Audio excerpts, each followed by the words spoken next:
প্রিয় শিক্ষার্থী, আসসালামু আলাইকুম। আশা করছি তোমরা সকলেই ভালো আছো।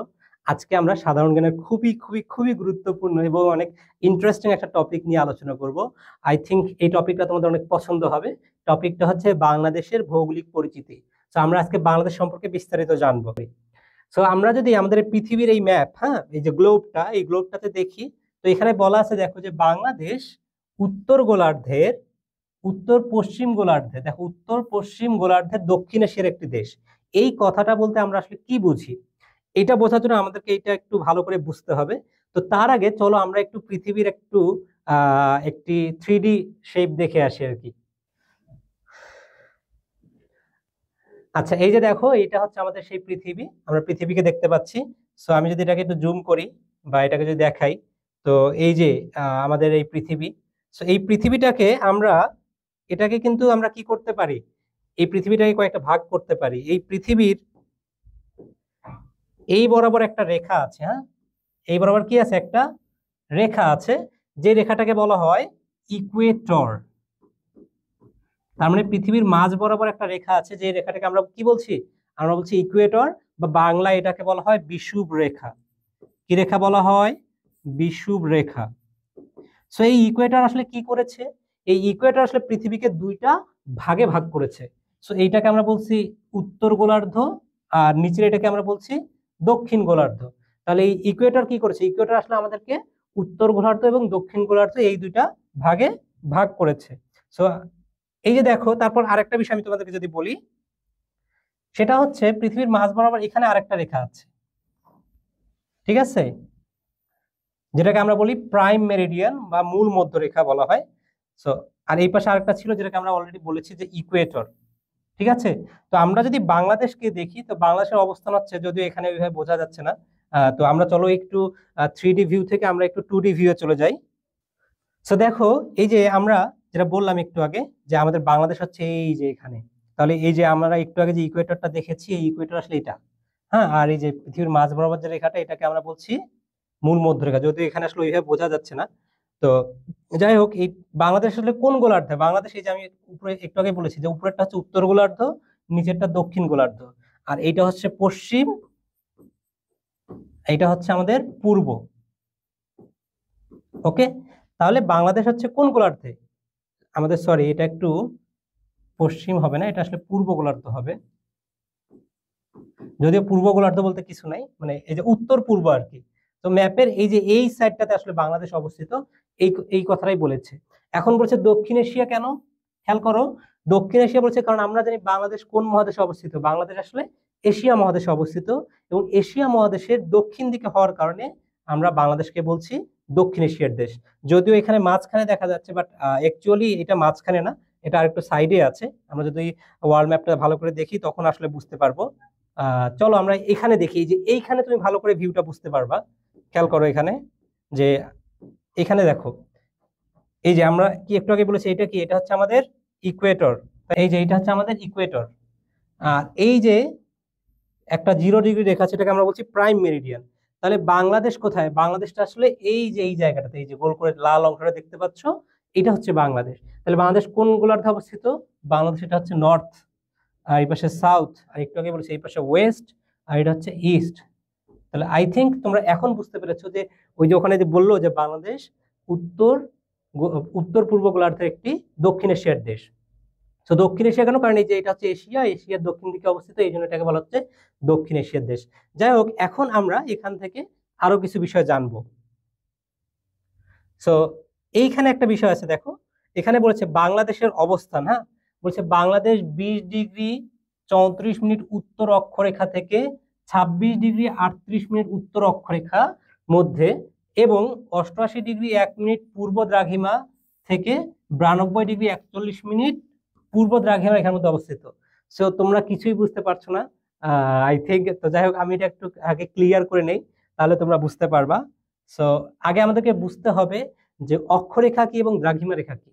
আমরা যদি পৃথিবীর এই পৃথিবীটাকে দেখি, তাহলে দেখবো যে ম্যাপের মধ্যে এইরকম কিছু, এরকম কিছু দাগ দেয়া আছে। খেয়াল করো, এই যে এই দাগগুলো, এরকম কিছু দাগ দেয়া আছে। তো এই যে এরকম কিছু হরাইজন্টাল কিছু দাগ আছে, এই দাগগুলোকে বলা হয় অক্ষরেখা। কি বলা হয়? এগুলোকে বলা হয় অক্ষরেখা, বা ইংলিশে এদেরকে বলা হয় ল্যাটিটিউড বা লাইন অফ ল্যাটিটিউড। ওকে, আর এই যে মাঝখানের যে ল্যাটিটিউডটা, যেটাকে আমরা একটু আগে বলেছি, যেটা পৃথিবীটাকে দুইটা ভাগে ভাগ করেছে, এটাকে আমরা বলছি ইকুয়েটর। ওকে, ওকে। এবার দেখো, আমরা দেখবো পৃথিবীর এই ম্যাপের মধ্যে এরকম কিছু কিছু ভার্টিক্যাল কিছু দাগ আছে। তুমি যদি খেয়াল করো ভালো করে দেখবে, এরকম কিছু ভার্টিক্যাল দাগ আছে, যেটাকে বলা হয় ইংলিশে বলা হয় লংিটিউড, আর বাংলায় বলা হয় দ্রাঘিমা রেখা। দ্রাঘিমা রেখা। ওকে, সো একদম মাঝ বরাবর যে দ্রাঘিমা রেখাটা গেছে, যেটা 0 ডিগ্রি, এটাকে আমরা বলছি প্রাইম মেরিডিয়ান বা মূল মধ্যরেখা। তো যাই হোক, আমরা দ্রাঘিমা রেখা এবং অক্ষরেখার কনসেপ্টটা বুঝলাম। এখন তাহলে আমরা এই জিনিসটা বুঝতে পারবো যে এই যে 20 ডিগ্রি 34 মিনিট থেকে 26 ডিগ্রি 38 মিনিট বলতে আসলে কি বোঝাচ্ছে। তো ওকে, এখন আমি তোমাকে ওই বিষয়টা একটু বোঝাবো। তো আমরা দেখেছি আমাদের ওয়ার্ল্ড ম্যাপ হচ্ছে কাইন্ড অফ এরকম, যদিও এটা ওয়ার্ল্ড ম্যাপ হয় নাই। আচ্ছা যাই হোক, আমরা দেখেছি যে আমাদের মাঝ বরাবর একটা রেখা আছে, যেটাকে আমরা কি বলি, আমরা বলি ইকুয়েটর। এই যে মাঝ বরাবর ইকুয়েটর আছে, আর এই পাশে আমাদের আরেকটা রেখা আছে, যেটাকে আমরা বলছি প্রাইম মেরিডিয়ান। আচ্ছা, এবার আসো, বাংলাদেশের অবস্থান আসলে কোথায়? ধরলাম বাংলাদেশের অবস্থানটা হচ্ছে এই যে এই জায়গাটাতে, ঠিক আছে? কোথায় বাংলাদেশের অবস্থান হচ্ছে? এই জায়গায়। তো আমাদের একটু আগে যে আমরা দেখেছি যে 20 ডিগ্রি 34 মিনিট, এটা আর একটু নিচে হবে আর কি। তো এইটা বলতে কি বোঝায়? এটা বলতে বোঝায় যে বাংলাদেশ আসলে অ্যাকচুয়ালি এই পাশে কোন অক্ষরেখা থেকে শুরু হয়েছে। এই যে আমরা একটু আগে দেখেছিলাম, এই দাগগুলোকে অক্ষরেখা বলি, আর শেষ হচ্ছে কোথায়? শেষ হয়েছে ধরো এখানে। তো এই রেখাটা হচ্ছে 20 ডিগ্রি 34 মিনিট, আর এই যে শেষ হয়েছে এই রেখাটা হচ্ছে 26 ডিগ্রি 38 মিনিট। আমরা যদি একটু একটু আগে যেটা দেখেছিলাম, ওইটা আসলে কি বোঝাচ্ছে? ওইটা বোঝাচ্ছে যে বাংলাদেশের আসলে কোথায় শুরু কোথায় শেষ, মানে এগুলোকে তো আমরা অক্ষরেখা বলছি, তাই না? তো এই অক্ষরেখা হলো কোন অক্ষরেখা? উত্তর অক্ষরেখা, যেহেতু ম্যাপের উপরে আছে তাহলে উত্তর, আর নিচের গুলোকে দক্ষিণ অক্ষরেখা বলা হয়। তাহলে বাংলাদেশে শুরু হয়েছে কোথা থেকে? শুরু হয়েছে এই যে 20 ডিগ্রি 34 মিনিট থেকে, উত্তর অক্ষরেখা থেকে তোমার 26 ডিগ্রি 38 মিনিট উত্তর অক্ষরেখা পর্যন্ত। আচ্ছা, এবার আসো, আমি যদি এটাকে একটু দ্রাঘিমা রেখা যদি চিন্তা করি, তাহলে কোথায় অবস্থিত এটা? দ্রাঘিমা রেখা চিন্তা করলে ধরো এই যে বাংলাদেশ শুরু হয়েছে এই যে এখান থেকে, আর এই যে শেষ হয়েছে ধরো এখানে। তাহলে এই যে শুরু হয়েছে এইটা ছিল 88 ডিগ্রি 1 মিনিট, আর এইটা ছিল 92 ডিগ্রি 41 মিনিট। বুঝতে পেরেছো? তাহলে ওই কনসেপ্টটা কি বুঝতে পেরেছো? যে একটু আগে যেটা বললো যে 26 ডিগ্রি 34 মিনিট উত্তর অক্ষরেখা থেকে 26 ডিগ্রি 38 মিনিট উত্তর অক্ষরেখা, আর এখানে 88 ডিগ্রি 1 মিনিট পূর্ব দ্রাঘিমা রেখে। এখন পূর্ব দ্রাঘিমা কেন বলছি? কারণ আমরা একটু আগে বলেছি যে এই দিকে আমাদের পূর্ব, আর এটা হচ্ছে আমাদের পশ্চিম। আর এই যে এই বরাবর যে দাগগুলো দেখা যায়, এটাকে আমরা বলি দ্রাঘিমা রেখা। হ্যাঁ, তাহলে এই যে বাংলাদেশে শুরু হয়েছে যে দ্রাঘিমা রেখা থেকে, সেটা কত? 88 ডিগ্রি 1 মিনিট পূর্ব দ্রাঘিমা রেখা, আর এখানে শেষ হয়েছে 92 ডিগ্রি 41 মিনিট পূর্ব দ্রাঘিমা রেখা। এখন বাংলাদেশের মধ্য দিয়ে খুবই গুরুত্বপূর্ণ দুইটা লাইন গিয়েছে। সেই লাইন দুইটা কি কি সেটা একটু বলি তোমাদের। বাংলাদেশের মধ্য দিয়ে যে একটা গুরুত্বপূর্ণ লাইন গিয়েছে, তাদের মধ্যে অন্যতম একটা রেখা হচ্ছে কর্কট ক্রান্তি রেখা। এই বাংলাদেশের মাঝ বরাবর গিয়েছে, ঠিক আছে? নাম কি? কর্কট ক্রান্তি। সো এই রেখাটার মান হচ্ছে 23 ডিগ্রি, মানে 23.5 ডিগ্রি। ওকে, 23.5 ডিগ্রি আছে। এটা একটু কালারটা চেঞ্জ করে নেই, তোমরা হয়তো দেখতে পাচ্ছ না। সো এই যে বাংলাদেশের মধ্য দিয়ে একটা রেখা গিয়েছে, যেটাকে আমরা বলছি 23.5 ডিগ্রি, রেখাটাকে আমরা বলছি কি? কর্কট ক্রান্তি রেখা। তো এইভাবে আরেকটা রেখা আছে, যেটাও 23.5 ডিগ্রি, কিন্তু এটা দক্ষিণ দিকে গিয়েছে, এই জন্য এটাকে বলা হয় মকর ক্রান্তি। সো একটা রেখা আছে মকর ক্রান্তি, একটা হচ্ছে কর্কট ক্রান্তি, বা এটাকে বলা হয় ট্রপিক অফ ক্যান্সার, আর এটাকে ইংলিশে বলা হয় ট্রপিক অফ ক্যাপ্রিকর্ন। ঠিক আছে? এরপর এখানে আরেকটা রেখা আছে আমাদের, আমরা যদি দেখি, এটা হচ্ছে 66.5 ডিগ্রি। মানে কিছু বিখ্যাত বিখ্যাত কিছু লাইন আছে, কিছু রেখা আছে, ঠিক আছে? সো এটা এটা হচ্ছে 66.5 ডিগ্রি, এটা কিন্তু সাউথ, আর এটা ছিল নর্থ। ওকে, তো এটাকে বলা হয় আর্কটিক সার্কেল, এটাকে বলা হয় অ্যান্টার্কটিক সার্কেল, বা কুমেরু রেখা, সুমেরু রেখা। তো যাই হোক, এটা আমরা বুঝতে পারলাম যে বাংলাদেশের মধ্য দিয়ে কোন রেখাটা গেছে? 23.5 ডিগ্রি। আচ্ছা, এরপরে বাংলাদেশের মধ্য দিয়ে লম্বা বরাবর একটা দ্রাঘিমা রেখাও গিয়েছে। এই দ্রাঘিমা রেখাটার নাম হচ্ছে 90 ডিগ্রি পূর্ব দ্রাঘিমা রেখা। পূর্ব দ্রাঘিমা রেখা। এখন এটা কি মুখস্থ করতে হবে আমাদের? উত্তর হচ্ছে যে না, মুখস্থ করার কিছু নাই। এগুলো জিনিসগুলো তুমি বুঝো। দেখো আমি কিন্তু তোমাকে এই যে এগুলো খুব মানে খুঁটিনাটি সবকিছু বলে দিলাম, যে এই 20 ডিগ্রি বলতে কি বুঝি, 26 ডিগ্রি কিভাবে আসলো, 88 ডিগ্রি কিভাবে আসলো, 92 ডিগ্রি কিভাবে আসলো। তো এখন তুমি খেয়াল করো তো, এই 20 এবং 26-এর মাঝামাঝি কোন রেখাটা আছে? খেয়াল করো, 20 এবং 26-এর মাঝখানে 23 আছে। দেখো 20 থেকে 26 6, সেটাকে যদি আমি 2 ভাগ করি তাহলে মাঝখানে কত পাবো? 23 পাবো। তাহলে মাঝখান দিয়ে কত? 23.5 ডিগ্রি রেখা গিয়েছে। সহজ জিনিস। আচ্ছা এবার আসো, এই যে এখানে দেখো দ্রাঘিমা বরাবর কি আছে? শুরু হয়েছে প্রথমে 88.1 ডিগ্রি আর শেষ হয়েছে 92.41 ডিগ্রি। তাহলে 88 এবং 92 এই দুটোর মাঝামাঝি কি আছে? মাঝামাঝি কিন্তু আছে 90 ডিগ্রি। এই যে 90, 88 আর 92 মাঝে 90। তাই এটা তো আমার মুখস্থ করার কিছু না, এটা তো বোঝার বিষয়। যে এই যে দেখো এখানে মাঝখান দিয়ে কোন রেখা গেছে? 20 আর 26-এর মাঝখানে আছে 23.5, দ্যাটস ওয়াই এটা 23.5 ডিগ্রি। আর এখানে 88 এবং 92-এর মাঝামাঝি আছে 90, এই জন্য 90 ডিগ্রি পূর্ব দ্রাঘিমা রেখা বাংলাদেশের মধ্য দিয়ে প্রবেশ করেছে। তো যাই হোক, আমরা এই বিষয়টা বুঝলাম। এখন এই যে মিনিটের যে কনসেপ্টটা, এটা একটু তোমাদেরকে ক্লিয়ার করি, যে 1 ডিগ্রি সমান 4 মিনিট। এই জিনিসটা একটু মনে রাখবা, কারণ এটা আমাদের অনেক সময় কাজে দিবে। এখন কথা হচ্ছে যে 1 ডিগ্রি সমান 4 মিনিটের যে আসলো, এটা কিভাবে আসলো? এটাকে আমরা মুখস্থ করব? উত্তর হচ্ছে না, মুখস্থ করার প্রয়োজন নেই। আমরা দেখো এটা কিভাবে আসছে আমরা একটু বোঝার চেষ্টা করি। সো দেখো, আমরা জানি যে একদিন সমান 24 আওয়ার্স, মানে 24 ঘন্টা। ওকে, তাহলে 1 ঘন্টা সমান 60 মিনিট। তাহলে একদিন সমান কত মিনিট? একদিন সমান হচ্ছে 24 গুণন 60। আমরা যদি গুণ করি তাহলে 4 6 24-এর 4 হাতে হলো 2, 6 12 আর 2 14, অর্থাৎ 1440 মিনিট। বুঝতে পেরেছ? 1440 মিনিট। তার মানে একদিন সমান হচ্ছে 1440 মিনিট। আর আমাদের পৃথিবী কি করে? পৃথিবী একদিনে তার যে অক্ষ, সেই বরাবর একদিনে সে ঘুরে আসে। তাহলে এই অক্ষটা, এটা একদিনে ঘুরে আসলে কত ডিগ্রি কাভার করে বলো তো? একদিনে ঘুরে আসলে 360 ডিগ্রি কাভার করে, কারণ এটা একটা বৃত্ত। তাহলে আমাদের এই একদিনে আসলে সে কত ডিগ্রি কাভার করে, মানে এক এক ডিগ্রিতে কত মিনিট কাভার করে? আমরা যদি এখন এই 1440-কে এই 360 দ্বারা যদি ভাগ করি, তাহলে তুমি পেয়ে যাবা 4 মিনিট। ওকে, সরি, এটা তো ডিগ্রি না, এটা তো হচ্ছে আমাদের মিনিট। সো এই যে এই জিনিসটা একটু মনে রাখবে, যে কেন 1 ডিগ্রি ইকুয়ালস টু 4 মিনিট, এটা কিভাবে আসলো, এটা মনে রাখবা। এখন কেন মনে রাখবা? কারণ এবার আসো, এইখান থেকে আমাদের একটা জিনিস আমাদের কাজে লাগবে, সেটা হচ্ছে এই যে এখানে খেয়াল করো এবার, যে বাংলাদেশ থেকে লন্ডনের টাইম কতক্ষণ? তুমি কি জানো এটা? বাংলাদেশ থেকে লন্ডনের সময়ের পার্থক্য কত? পার্থক্য হচ্ছে 6 ঘন্টা। অর্থাৎ লন্ডনে যদি এখন সকাল 6টা বাজে, তাহলে বাংলাদেশে বাজবে দুপুর 12টা। বাংলাদেশে যদি লন্ডনে যদি এখন সকাল বা দুপুর 2টা বাজে, তাহলে বাংলাদেশে বাজবে রাত 8টা। এই জিনিসটা কেন হয় সেটা একটু বলি। এই যে 0 ডিগ্রি একটা রেখা দেখতে পাচ্ছ না এইখানে? এটা একটা কাল্পনিক রেখা, হ্যাঁ। তো এই রেখার ডান পাশে যত রেখা আছে, এই মানে পূর্ব দিকে যত রেখা আছে, এই দিকের প্রতি এক প্রতি 1 ডিগ্রি করে, 1 ডিগ্রির জন্য পার্থক্য হবে 4 মিনিট করে, এবং সেটা হবে প্লাস। আর এই রেখা থেকে যদি আমি বাম দিকে যাই, তাহলে সময় মাইনাস হবে। ঠিক আছে? এবং এই রেখাটা আসলে লন্ডনের গ্রিনিচ মান মন্দির যে আছে সেটার উপর দিয়ে গিয়েছে, এই জন্য এটাকে আমরা স্ট্যান্ডার্ড ধরি।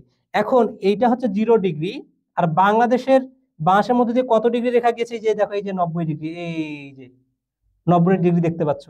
তাহলে 1 ডিগ্রির জন্য পার্থক্য হয় কয় মিনিট?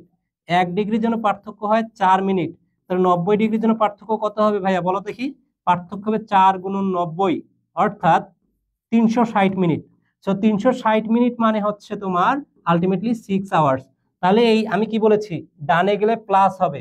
তাহলে এই যে লন্ডনের যে টাইম, হ্যাঁ, লন্ডনের এই টাইমের সাথে বাংলাদেশের 6 আওয়ার্স আসলে প্লাস হবে। এটাকে বলা হয় বাংলাদেশের স্ট্যান্ডার্ড টাইম। যাই হোক, আমরা টাইম সম্পর্কেও জানলাম। এবার চলে আসি আমাদের বাংলাদেশের অন্যান্য বিষয় নিয়ে। এবার আসি আমাদের বাংলাদেশের ম্যাপ নিয়ে আমরা আলোচনা করবো। এতক্ষণ ধরে আসলে আমরা একটু বাইরের প্রেক্ষাপটে বাংলাদেশকে বিবেচনা করেছি, এখন আমরা বাংলাদেশের মধ্যে মানে ভিতরে চলে আসি।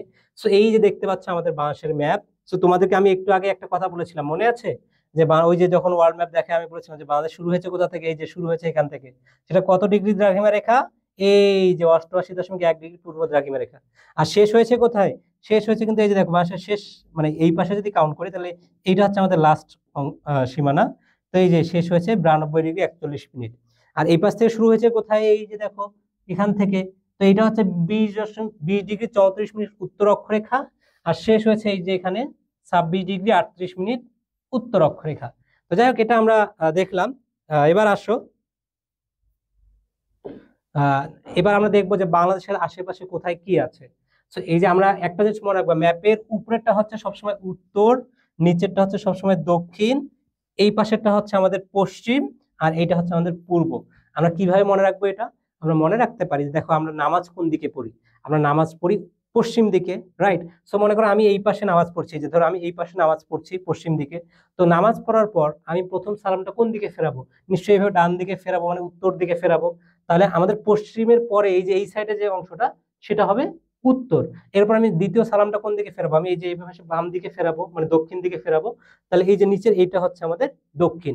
সো এটা যদি পশ্চিম হয়, এটা উত্তর, এটা দক্ষিণ, তাহলে বোঝা যাচ্ছে এটা পূর্ব। এটা তো আর আলাদা করে বলে দেওয়ার কিছু নাই। তো যাই হোক, এখন আসো, বাংলাদেশের সাথে আসলে দুইটা দেশের সীমানা রয়েছে। সেই দুইটা দেশ কি কি তোমরা ইতিমধ্যে জানো, যে সেই দুইটা দেশ হচ্ছে ভারত এবং মিয়ানমার। ওকে, তো আমরা একটু দেখি যে বাংলাদেশের কোন কোন অঞ্চলে ভারত আছে। তো এই যে পশ্চিমে, বাংলাদেশের পশ্চিমে দেখো ভারতের একটা রাজ্য আছে, এটার নাম হচ্ছে পশ্চিমবঙ্গ। নাম কি? পশ্চিমবঙ্গ। তো এই যে দেখো পশ্চিমবঙ্গ তো অনেক বিশাল। এই যে পশ্চিমে তো আছেই, কিন্তু দেখো উত্তরেও কিন্তু কিছু অংশ আছে। তার মানে এই যে পশ্চিমবঙ্গ হচ্ছে অনেক বড়, এই যে দেখো, ঠিক আছে, বাংলাদেশের সাথে পশ্চিমবঙ্গের অনেক বড় একটা সীমানা রয়েছে, এটা হচ্ছে পশ্চিমবঙ্গ। এরপর কি আছে? এরপরে আছে আমাদের, খেয়াল করো, এরপর যদি আমরা চিন্তা করি, এখানে আমাদের আরেকটা উত্তরে একটা রাজ্য আছে ভারতের, এর নাম হচ্ছে কি? আসাম। এর নাম হচ্ছে আসাম। তো এখন আসাম কি শুধু উত্তরেই আছে? জি না, উত্তরে না, এটা এই পাশে পূর্বেও আছে। এই যে দেখো, এই যে আসামকে দেখতে পাচ্ছ, আসাম কিন্তু অনেক বড়, বেশ বড় হচ্ছে আসাম। তাহলে মাঝখানে আমাদের একটা জিনিস বাদ গিয়েছে, সেটা কোনটা? মাঝখানে আমাদের বাদ গিয়েছে হচ্ছে, খেয়াল করো, এইখানে ভারতের একটা রাজ্য আছে, এটার নাম হচ্ছে মেঘালয়। এটার নাম কি? এটার নাম হচ্ছে মেঘালয়। তোমরা যদি কেউ সিলেটে যাও, সিলেটে গেলে দেখবা যে ওই যে আমাদের জাফলং আছে না, জাফলং এ কিন্তু এই যে মেঘালয়ের এই যে পাহাড়গুলো দেখতে পাও তোমরা, হ্যাঁ। আর এই পাহাড়গুলো থেকে কিন্তু এই যে পানি, এইভাবে পানি নেমে আসে। তো এইটা হচ্ছে মেঘালয়। আর মেঘালয়ের এই পাশে কি আছে? এই যে সবুজ অংশটা দেখতে পাচ্ছ, এই সবুজ অংশটা, এটা হচ্ছে আমাদের আসাম। আসাম কিন্তু আমাদের বেশ বড়। এই যে এটা, এই পুরোটা আছে, ধরো এই পুরোটা আছে আমাদের আসাম। আচ্ছা, এরপরে দেখো, এই পাশে পূর্ব দিকে আরো একটা রাজ্য আছে, এর নাম হচ্ছে মিজোরাম। নাম কি? নাম হচ্ছে মিজোরাম। এই যে দেখো, এই পাশে একটা আমাদের রাজ্য আছে, এটার নাম হচ্ছে মিজোরাম। তাহলে এই পূর্ব দিকে কি কি রাজ্য আছে? মিজোরাম আছে। তাহলে আমরা দেখলাম পূর্ব দিকে আমাদের একটা আসাম পেয়েছি, মিজোরাম পেয়েছি, আর একটা ছোট করে একটা রাজ্য দেখতে পাচ্ছি এখানে। সেটা কি? সেটা হচ্ছে আমাদের এই যে খেয়াল করো, ত্রিপুরা। নাম কি? ত্রিপুরা।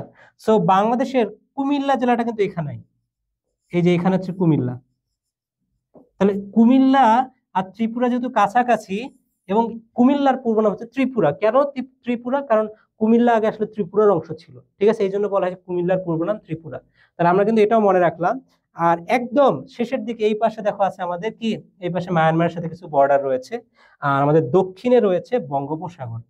এখানে একটা জিনিস দেখতে পাচ্ছ, যে আন্দামান ও নিকোবর দ্বীপপুঞ্জ, এটা আসলে ভারতের কিন্তু একটা রাজ্য, ঠিক আছে, যে এই রাজ্যটা বঙ্গোপসাগরে অবস্থিত। তো এই জন্য আমি যদি এটাকে বঙ্গোপসাগরের দিকে বলি, তাহলে এই পাশে একটা রাজ্য আছে ভারতের, কিন্তু সেটার সাথে বাংলাদেশের আসলে ওইভাবে সীমানা নাই। বাংলাদেশের ল্যান্ড বর্ডার আছে তোমার এই যে এই পাঁচটা রাজ্যের সাথে, যেমন একটা হচ্ছে পশ্চিমবঙ্গ, পশ্চিমে পশ্চিমবঙ্গ, তারপর কি এখানে হচ্ছে আসাম, ঠিক আছে, এখানে মেঘালয়, এখানে ত্রিপুরা এবং মিজোরাম, এই পাঁচটা রাজ্যের সাথে আমাদের সম্পর্ক আছে, আমাদের সীমানা রয়েছে। আর এই দিকে গেলে আমাদের যদি বলি, এই পাশে মায়ানমার। আচ্ছা, তো এবার আসো, আমরা এটা দেখলাম। এখন বাংলাদেশের একটা জিনিস বলি, এইটা অনেকের কাছে কনফিউশন হয়, যে আয়তন এবং সীমানা বললে পার্থক্যটা আলাদা হয় কেন? আমি যদি বলি বাংলাদেশের আয়তন কত, তাহলে অনেকে বলে 1,47,570 বর্গ কিলোমিটার, এত বর্গ কিলোমিটার। বা আমি যদি বর্গ মাইল বলি, 56,977 বর্গ মাইল। এত বর্গ মাইল। আচ্ছা, এখন আমি যখন বলছি বাংলাদেশের সীমানা কত, সীমানা বললে কিন্তু আবার আলাদা। সীমানা হচ্ছে 5138 কিলোমিটার। তাহলে সীমানা এবং আয়তনের মধ্যে আসলে পার্থক্যটা কি? সীমানা এবং আয়তনের পার্থক্যটা হচ্ছে, যখন আমি সীমানা বলবো তখন শুধু এই বর্ডারটা বোঝাচ্ছে, এই যে মানে কর্নারের অংশটা, এই যে এইটা, ঠিক আছে, এই যে এই পুরো অংশটা যদি আমরা কাউন্ট করি তাহলে দেখবো যে এটা হচ্ছে প্রায় কি অ্যারাউন্ড 5138 কিলোমিটার। এখন এই 5138 কিলোমিটারের মধ্যে দুইটা অংশ আছে। দুইটা অংশ কি কি? এই যে দেখো, কিছু আছে ল্যান্ড বর্ডার আর কিছু আছে ওয়াটার বর্ডার। অর্থাৎ আমি যদি এখান থেকে বলি, এই যে এইখান থেকে তো এই পাশে বঙ্গোপসাগর, তাই না? তাহলে এইখান থেকে এই অংশটাতে আমাদের কি পানির সাথে কানেকশন আছে, এই সম্পর্কটা হচ্ছে জলসীমা। হ্যাঁ, আর এইটা বাদ দিয়ে বাকি যে অংশটা দেখতে পাচ্ছ, বাকি অংশটা হচ্ছে আমাদের স্থলসীমা। ক্লিয়ার? বাকিটা হচ্ছে আমাদের কি স্থলসীমা, অর্থাৎ এই যে এই অংশটা হচ্ছে আমাদের স্থলসীমা, কারণ এগুলো হচ্ছে বিভিন্ন কান্ট্রির সাথে বর্ডার রয়েছে। তাহলে এই 5138 কিলোমিটারের মধ্যে 4427 কিলোমিটার হচ্ছে আমাদের স্থল, এত কিলোমিটার হচ্ছে কি স্থলসীমা, আর বাকিটা যেটা থাকে সেটা হচ্ছে আমাদের জলসীমা। তো যাই হোক, এটা আমরা বুঝতে পারলাম। এবার আসো আমরা বাংলাদেশের যে চারদিকে, অর্থাৎ উত্তর পূর্ব দক্ষিণ চারটা একদম সর্ব কর্নারের যে অংশগুলো সেটা নিয়ে একটু আলোচনা করব। তো প্রথমেই আসো, এই যে বাংলাদেশের ম্যাপটা দেখা যাচ্ছে, এটা যদি একটু ক্লিয়ার হয়নি, আমি গুগল থেকে আসলে এরকম ভালো কোনো ছবি পাই নাই। তো আমরা উত্তর থেকে শুরু করি। হ্যাঁ, তো উত্তরে কি আছে দেখো, সর্ব উত্তরে নিশ্চয়ই যে এই জায়গাটা আছে। এই যে এই জায়গাটা। তো এই জায়গাটা আমি যদি বলি যে জেলা কোনটা, সর্ব উত্তরের জেলা, জেলা হচ্ছে পঞ্চগড়। জেলা কি? পঞ্চগড়। এই যেখানে লিখে দেওয়া আছে। থানা কি? থানা হচ্ছে তেতুলিয়া। থানা কি? থানা হচ্ছে তেতুলিয়া। আর জায়গাটার নাম হচ্ছে জায়গির জোত। নাম কি? জায়গির জোত। তাহলে এটা আমরা একটা টেকনিকের মাধ্যমে মনে রাখবো। টেকনিকটা হচ্ছে দেখো, পঞ্চ তেতুলে বাংলা জয়। কি বললাম? পঞ্চ তেতুলে বাংলা জয়। এই পঞ্চ বলতে পঞ্চগড়, পঞ্চ বলতে কি? পঞ্চ বলতে পঞ্চগড়, তেতুল বলতে তেতুলিয়া। হ্যাঁ, তাহলে এই তেতুল বলতে কি? তেতুলিয়া, তেতুলিয়া। তাহলে তোমাকে যদি প্রশ্ন করা হয় সর্ব উত্তরের জেলা কোনটি, উত্তর হচ্ছে পঞ্চগড়। যদি প্রশ্ন করা হয় সর্ব উত্তরের থানা কোনটি, উত্তর হচ্ছে তেতুলিয়া। যদি প্রশ্ন এবার বলি, এই বাংলা বলতে কি বোঝাচ্ছে? বাংলা বলতে বোঝাচ্ছে আসলে বাংলা বান্ধা।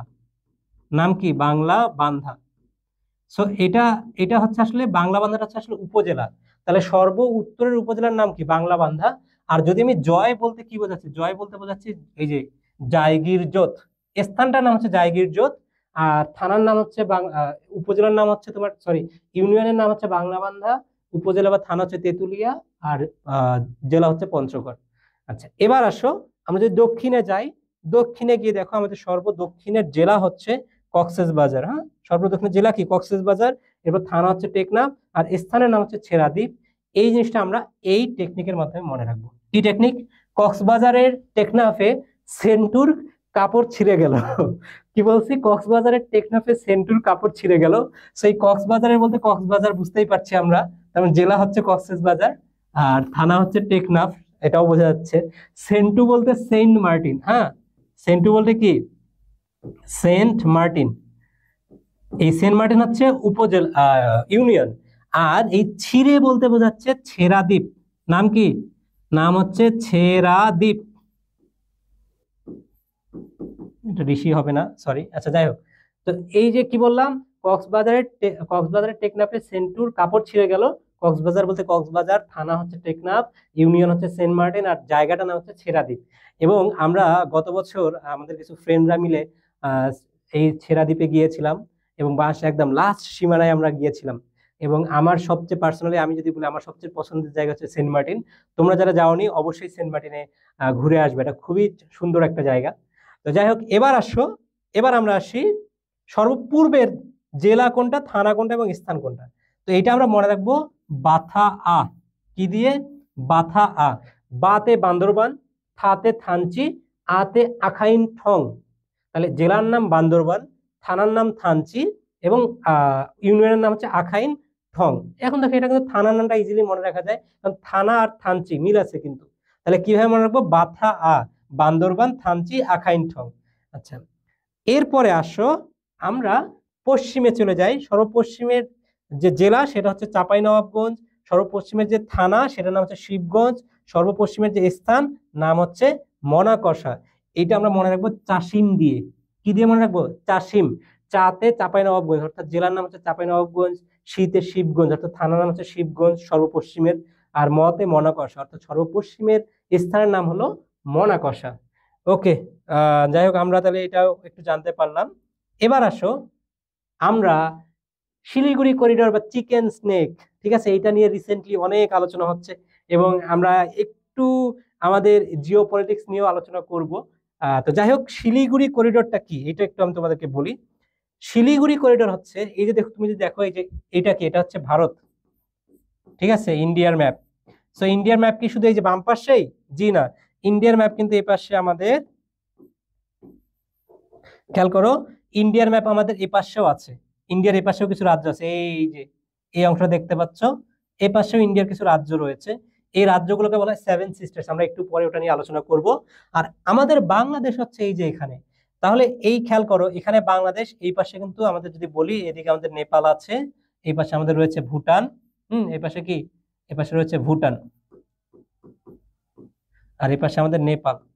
তাহলে এই পাশে বাংলাদেশ। তাহলে খেয়াল করো, এই ভারতের এই যে একটা অংশ, যেই অংশটার মাধ্যমে ভারত কি করে, যে অংশের মাধ্যমে ভারত আসলে, ও আসলে ওই যে ওই পাশে যায়, এই যে ওর যে সেভেন সিস্টার্সে আছে, ওই সেভেন সিস্টার্সে যায়। এই যে করিডোরটা, এই যে রাস্তাটা যে ব্যবহার করে, এই রাস্তাটাকে বলা হচ্ছে শিলিগুড়ি করিডোর। এটার নাম কি? এটার নাম হচ্ছে শিলিগুড়ি করিডোর, বা এটাকে অনেক সময় চিকেন স্নেকও বলা হয়। কেন চিকেন স্নেক বলা হয়? কারণ আমরা যদি ভারতকে, ভারতের মানচিত্রকে একটা চিকেনের সাথে কম্পেয়ার করি, তাহলে এই যে দেখো আমাদের বাংলাদেশ হচ্ছে এখানে, এই পুরোটা দেখতে কিন্তু দেখো চিকেনের মতোই লাগছে।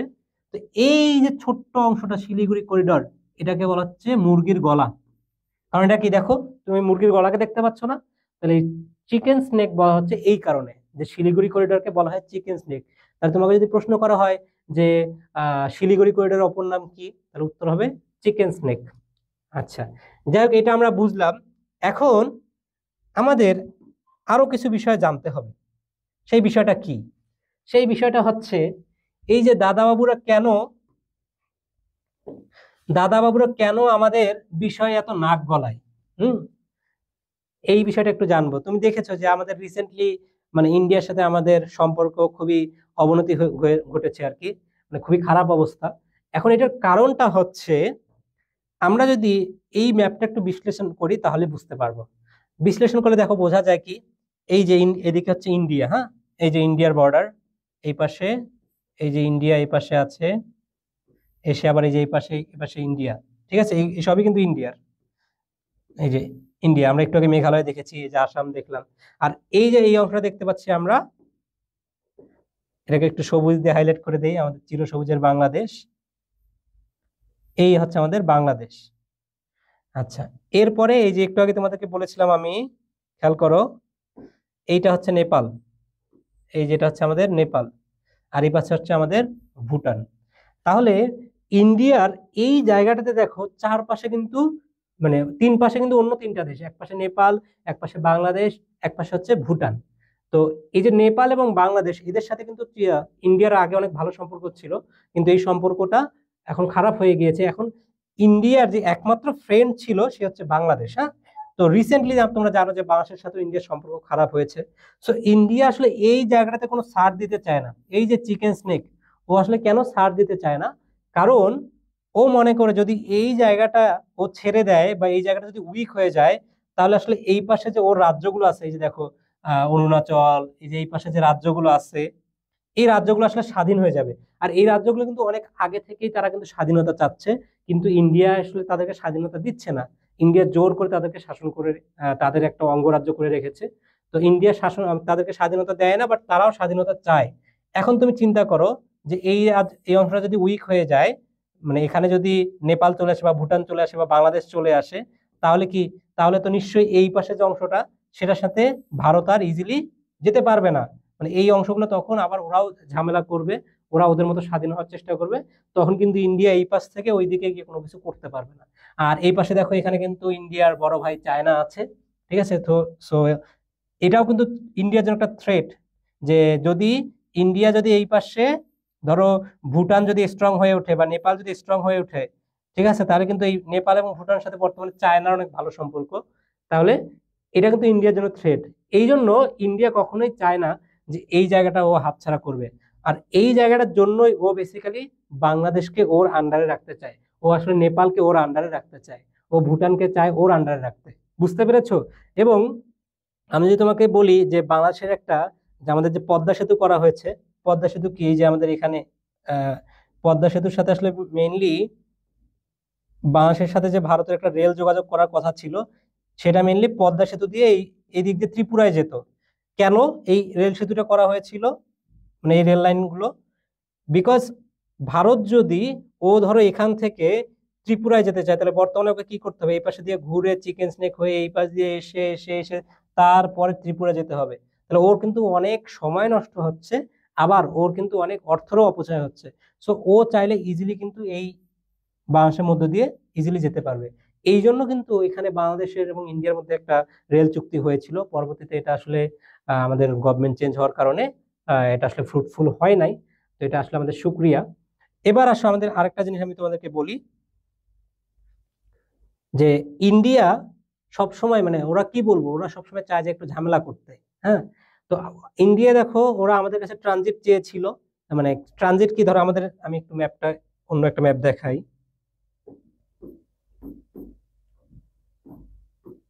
আচ্ছা, ধরো এখান থেকে আমি তোমাদেরকে দেখাই। সো ওরা কিন্তু কি করতো, এই যে বাংলাদেশের ধরো চট্টগ্রাম এখানে, তো ওরা এই নৌপথে অর্থাৎ বঙ্গোপসাগর দিয়ে কোনো জিনিস, বিভিন্ন মালামাল বা বলো বাণিজ্যের জন্য যে জিনিসপত্রগুলো, সেটা বাংলাদেশে এসে চট্টগ্রামের মধ্যে দিয়ে, এই যে ফেনী জেলার মধ্যে দিয়ে ও এই যে ইন্ডিয়া পাঠাতে চেয়েছিল। ঠিক আছে, আর এইটা হচ্ছে ওর জন্য খুব ভালো। আর ও যদি এই পথ না ইউজ করে, ও যদি এই পথ দিয়ে যেত, তাহলে কিন্তু ওর অনেক সময় লাগতো। দেখতে পাচ্ছ? আচ্ছা, এখন বাংলাদেশ কিন্তু, ভারত কিন্তু বাংলাদেশের কাছে এই ট্রানজিটটা চেয়েছিল, এবং আমাদের পূর্ববর্তী যে সরকার, উনি কিন্তু এটা দিয়েছিল, এবং ভারত কিন্তু এই সুবিধা আগেও ব্যবহার করছে, এবং এটা তাদের একটা বড় একটা প্ল্যান। আর আমরা এই বাংলাদেশ থেকে, ধরো এই পাশে আমরা দেখতে পাচ্ছি এখানে নেপাল আছে, এই পাশে ভুটান আছে। সো আমরা কিন্তু ওদের এই যে শিলিগুড়ি করিডোর, এই শিলিগুড়ি করিডোরটা আমরা একটু ইউজ করতে চেয়েছিলাম। ঠিক আছে, যে আমরা এই শিলিগুড়ি করিডোর ইউজ করলে আমরা যদি নেপালে পৌঁছাইতে পারি, আর এই পাশে ভুটান আছে, ভুটানে যদি পৌঁছাইতে পারি, তাহলে নেপাল এবং ভুটান আমরা জানি একটা ল্যান্ডলক কান্ট্রি। ল্যান্ডলক কান্ট্রি বুঝো? ল্যান্ডলক কান্ট্রি মানে যেটার আশেপাশে কোনো সমুদ্র নেই। তুমি দেখো, নেপালের আশেপাশে কোনো সমুদ্র নাই, সো ভুটানের আশেপাশে কোনো সমুদ্র নাই। তো যদি এটা করা যেত, তাহলে বাংলাদেশের কিন্তু অর্থনীতির জন্য খুবই ভালো হতো। বাংলাদেশ নেপাল এবং ভুটানের সাথে বাণিজ্য করতে পারতো। কিন্তু আমাদের দাদা বাবুরা কিন্তু এটা রাজি হয় নাই। তারা তাদের চিকেন স্নেক দিতে চায় না, ইউজ করতে দিতে চায় নাই। বুঝতে পারছো? তো যাই হোক, আমরা অনেক এগুলো পলিটিক্যাল কথাবার্তা হয়ে যাচ্ছে, আমরা অনেক কিছু জানতে পারলাম। তো শিলিগুড়ি করিডোর, চিকেন স্নেক দেখলাম, এবং দেখলাম যে দাদা বাবুরা কেন তো নাক গলায়। এবার আসো আমাদের আরেকটা খুবই গুরুত্বপূর্ণ জিনিস, সেটা হচ্ছে আমরা বাংলাদেশ সম্পর্কে কিছু তথ্য জানবো। সেটা হচ্ছে বাংলাদেশে কয়টি জেলা আছে, বা কয়টি বিভাগ আছে, কয়টি সিটি কর্পোরেশন আছে। তো বাংলাদেশে বিভাগ রয়েছে 8টি। ঠিক আছে, আর সর্বশেষ বিভাগ হচ্ছে ময়মনসিংহ। সর্বশেষ বিভাগের নাম কি? ময়মনসিংহ। আর বাংলাদেশের সিটি কর্পোরেশন রয়েছে 12টি।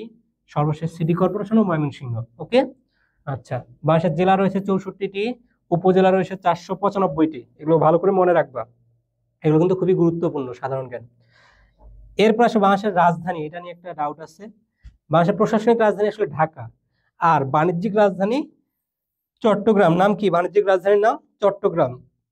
আর পর্যটন রাজধানী হচ্ছে কক্সবাজার। এটা অনেকেই এটা জানে না, যে বাংলাদেশের পর্যটন রাজধানী হচ্ছে কক্সবাজার। হ্যাঁ, আর বাকি বাণিজ্যিকটা অনেকেই জানে, আর এটা তো সবাই জানি। তো ঢাকা কিন্তু বাংলাদেশের মানে বাংলাদেশ না তো, মানে ঢাকা কয়েকবার রাজধানী হয়েছিল। তো যাই হোক, আমরা অত ডিটেলসে না যাই, এবার চলে আসি আমাদের পরবর্তী পার্ট। এইটা খুবই গুরুত্বপূর্ণ, এটা তোমাদের একটু জানতে হবে। তো দেখো, এখানে বলেছে কি, যে আয়তনে, আয়তনের সবচেয়ে বড় বিভাগ চট্টগ্রাম, এবং সবচেয়ে ছোট বিভাগ হলো সিলেট। তাহলে তোমাকে যদি বলা হয় বাংলাদেশের যে যে বিভাগগুলো আছে, 8টা বিভাগ, তো এই বিভাগগুলোর মধ্যে সবচেয়ে বড় বিভাগ কোনটা আয়তনে? আয়তনে সবচেয়ে বড় বিভাগ হলো চট্টগ্রাম। আর সবচেয়ে ছোট বিভাগ কোনটা? সবচেয়ে ছোট বিভাগ হলো সিলেট। ওকে, আচ্ছা। এরপর আসো, বলেছে জনসংখ্যার ভিত্তিতে। এবার যদি আমি বলি জনসংখ্যার ভিত্তিতে, তাহলে কিন্তু সবচেয়ে বড় বিভাগ ঢাকা। কারণ আমরা জানি ঢাকায় সব মানুষজন ঢাকায় চলে আসে, ঠিক আছে, প্রত্যেকটা বিভাগ থেকে কিন্তু মানুষজন ঢাকায় চলে আসে। তো এই জন্য ঢাকায় মানুষজন সবচেয়ে বেশি। তাহলে জনসংখ্যার ভিত্তিতে সবচেয়ে বড় জেলা বা বিভাগ ঢাকা, আর ক্ষুদ্রতম বিভাগ হলো বরিশাল। তো যাই হোক, তোমরা এটার একটা স্ক্রিনশট নিয়ে রাখো, এই জিনিসটা তোমাদেরকে অনেক ভালোভাবে মুখস্থ করতে হবে, কারণ এগুলো কিন্তু অনেক সময় বিভিন্ন পরীক্ষায় আসে। তো এটা খুবই গুরুত্বপূর্ণ। তো আমি একটু সরে যাই, তোমরা এটা স্ক্রিনশট নিয়ে রাখো, এটা খুবই কাজে দিবে তোমাদের। তো আমাদের আজকের ক্লাস এতটুকুই ছিল। ইনশাল্লাহ পরবর্তী ক্লাসে তোমাদের সাথে আমার আবারও দেখা হবে। ততক্ষণ সবাই ভালো থাকো। আর যে বিষয়গুলো বললাম এগুলো একটু তোমরা বাসায় একটু ঘাটাঘাটি করো, একটু গুগলে অ্যানালাইসিস করে দেখো যে আমি যে বিষয়গুলো বললাম, যে চিকেন স্নেক, অনেক ইন্টারেস্টিং টপিক কিন্তু বলেছি, এগুলো সঙ্গে একটু গুগলে দেখো, দেখবে যে ভালো লাগবে। এবং তখন কিন্তু এই জিনিসগুলো মনে থাকবে। সাধারণ জ্ঞান শুধু মুখস্থ করলাম তা না, এটা আসলে বোঝার অনেক কিছু আছে। ঠিক আছে, ভালো থাকো। আসসালামু আলাইকুম।